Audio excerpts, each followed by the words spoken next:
I am Andy Sevilla for La Bella Vida, bringing you the news updates for the day, where we'll be discussing an ordinance set to take effect here in San Marcos. We'll let you know what's going on in Washington and a special report for Easter. All this and more when we come back. And we're back with La Bella Vida. And now Texas students will now have to be a little more careful when hosting a gathering. The city of San Marcos has adopted a new ordinance that allows police officers to disperse unruly gatherings and assess fines to host and partygoers alike. The legislation did not come about, of course, without opposition, where concerns of discretionary authority and an overreaching government were cited. However, Chief of Police Howard Williams said the legislation is necessary in dealing with the city's ongoing problems of noise complaints. And in our congressional look, a Texas state representative is under fire after making comments that the Texas Democratic Party called culturally insensitive. Representative Betty Brown, a Republican from Terrell, said on Thursday that Asian Americans should change their last name to make poll workers easy when it comes to doing their jobs.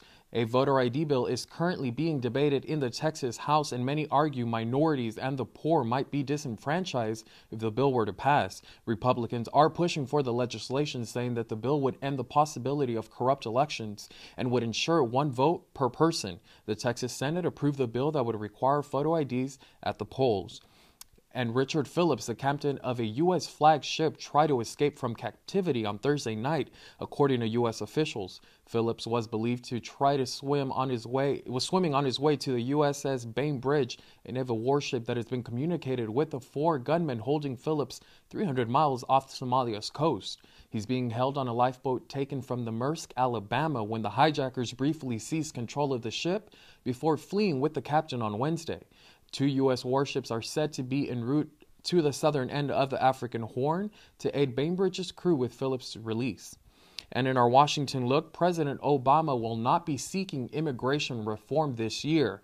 According to administration officials, the president has made it no secret that he wants to push for health care and energy reform soon. However, he doesn't want those efforts stumped with a controversial measure with immigration. White House spokesperson Nick Shapiro said immigration is a top concern for the president, but his efforts are tied with the economy for now. And U.S. Secretary of State Hillary Clinton has a full plate in dealing with Asia, the Middle East, and her presidential campaign's debt. The Clinton campaign has sent out an email to online supporters asking for contributions to relieve her debt. Supporters will be entered in a drawing to win a day attending events with former President Bill Clinton, followed by your own special weekend in New York City, or a lunch and political conversation in D.C. with Democratic political strategists James Carville and Paul Begala, or even the chance to attend the American Idol season finale in Los Angeles. Clinton's campaign is still in the red for an estimated $6 million. And now that was the news for today, and we're back to the studio with Laura, Victor, and Alejandro.